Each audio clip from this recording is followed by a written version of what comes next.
déterminer attachement na biso na Joseph Kabila. Bongo te. Eza boye. Toye awa pona kolakisa ke makambo Joseph Kabila. Comment gérer ba? Nyanya. Toye awa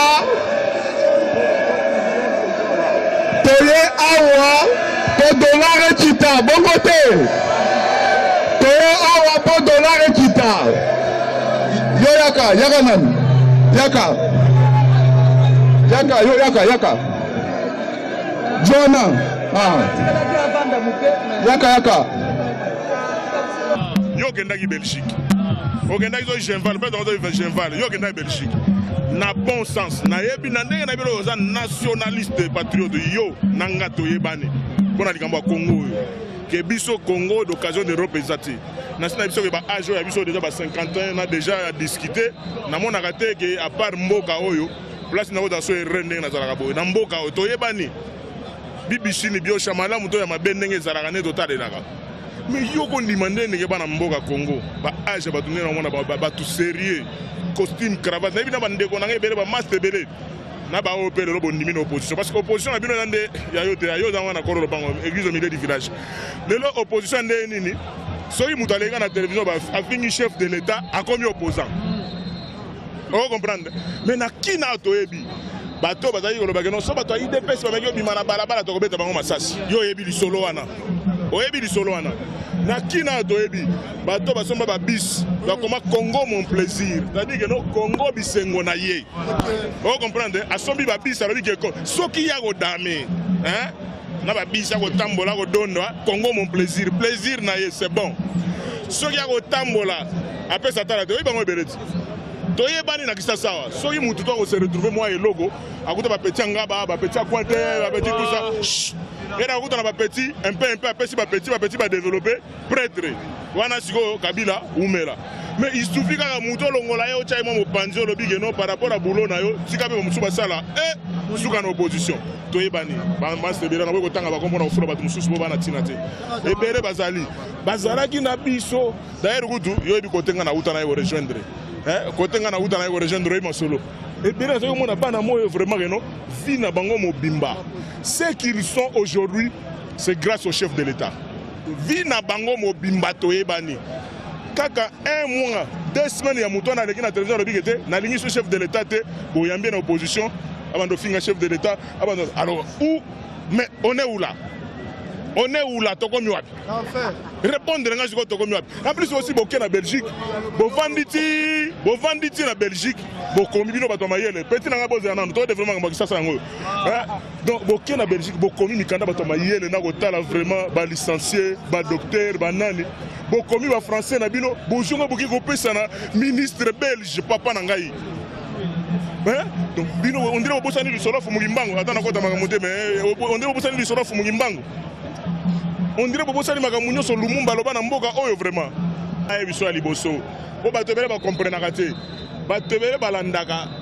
papa Etienne baza ni de près ni de loin na relation na et pele ba aventurier o bazala bango gaz esate o mona ye moko gaz esate o azo gaz atalemi ki ma papa Etienne et pele toyeba na kisa sawa et pele zela ngana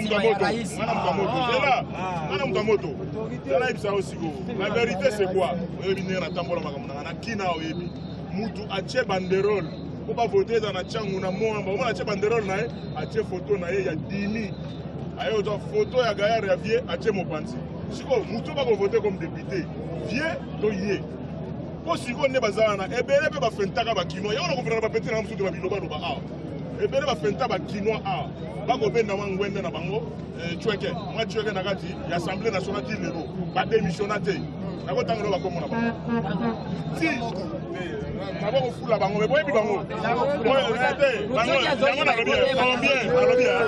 combien de députés au bazalaka combien de députés au bazalaka na 7 soutien Etienne Tshisekedi et tu sais que tu as dit à ma solo monte badima bango to bakunati mais bango to mona bango na ba yemba bo oh te mais ba fait dévier mais en plus aussi ba mususu même si ba comme ba membre de l'IDPS élu dans l'Assemblée nationale yonga na tala nga problème na nga ba jeune fo ba la faut ba jeune ba la muka na ko mana limba vie na ko mana ngo ba jeune fo ba la muka ba ba no ba to na tout mutra muta beta couple na ndenge na ipo na Damas na e action que za iba to mayele que no ba logique no ceux qui balingi vraiment changement le non va soutenir un Tshisekedi era la baya kota na masolote e ba kota ba Damas tina seni ba msu bazali par rapport au retour à vie à Kei Kitoko.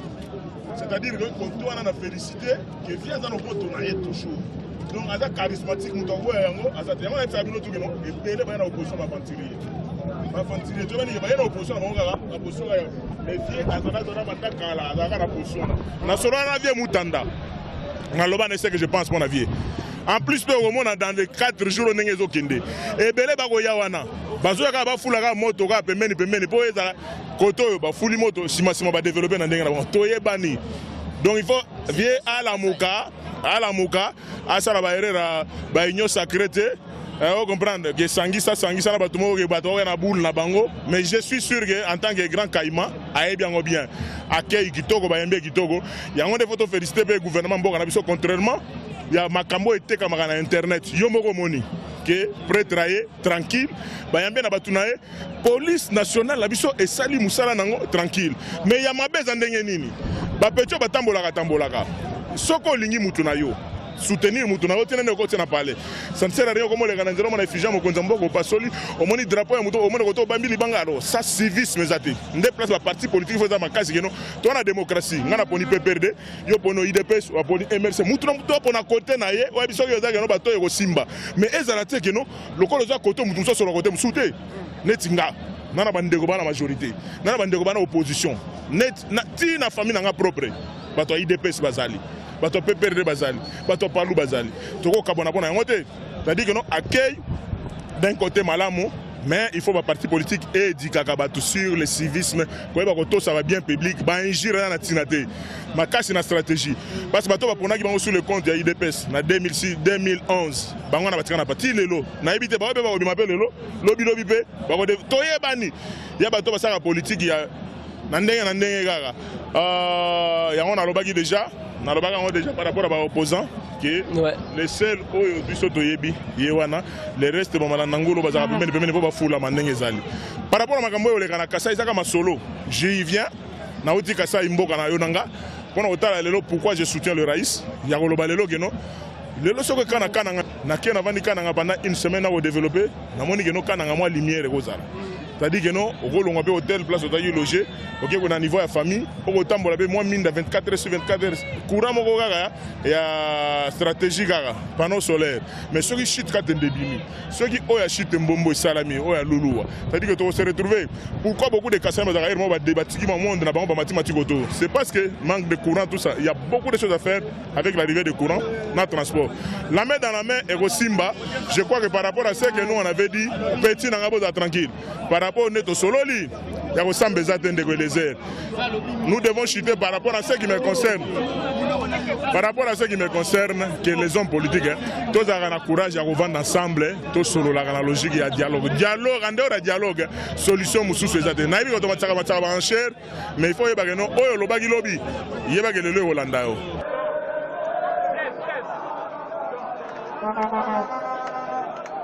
Vous appelez comment? Oui, nous venons d'assister, vous venez d'assister au rassemblement de la majorité présidentielle. Quelles sont vos impressions? Qu'est-ce que vous avez tiré comme leçon? Quels étaient les messages? En fait, en réalité, je suis presque ému, d'autant plus qu'il y a eu une démonstration de force. Les gens croyaient que le chef de l'État, Kabila Kabangé, n'avait plus de popularité à Kinshasa. Mais c'est contre toute attente. On a appelé les gens de la majorité pour passer un message sur les dialogues, sur la cohésion qui doit régner dans le pays. Et voilà, et les partis ont répondu très présents à cette manifestation. Personnellement, je suis plus qu'ému. Je suis très content et les impressions sont vraiment de grandes satisfactions. N'est-ce pas, c'est une réponse à l'arrivée de Tshisekedi? Je ne voudrais pas en parler parce qu'on n'est pas dans un jeu de ping-pong où les uns jouent, les autres ripostent. Non, non. Nous avons démontré à la face du monde que Kabila est aimé par les Guinois. Et ça s'arrête là. On n'a pas un problème avec Tshisekedi, il rentre chez lui. Où est le problème? Il est rentré chez lui. Un petit commentaire pour la communauté internationale par rapport à ce qui se passe actuellement.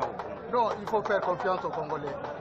Les Congolais sont capables de se gérer eux-mêmes, ils sont capables de prendre leur destinée entre leurs mains, ils l'ont démontré aujourd'hui, et plus que jamais, tout le monde devra se rendre compte du fait qu'on est des responsables. Même si l'opposition est en train de récuser le facilitateur Edem Kodjo, le problème n'est pas à ce niveau-là. Tout le monde est d'accord qu'on doit aller au dialogue. La majorité comme l'opposition, tout le monde veut aller au dialogue. Mais les approches diffèrent. Mais le plus important, c'est de savoir aujourd'hui que nous regardons sur la même direction et quels que soient les différends, nous finirons par aller au dialogue. Donc la majorité présidentielle dit qu'il y aura élection dans les délais constitutionnels. Nous n'avons jamais récusé le fait que nous irions aux élections. Mais nous nous disons qu'il faut bien les préparer. Voilà pourquoi l'intelligence des dialogues intercongolais. Merci beaucoup.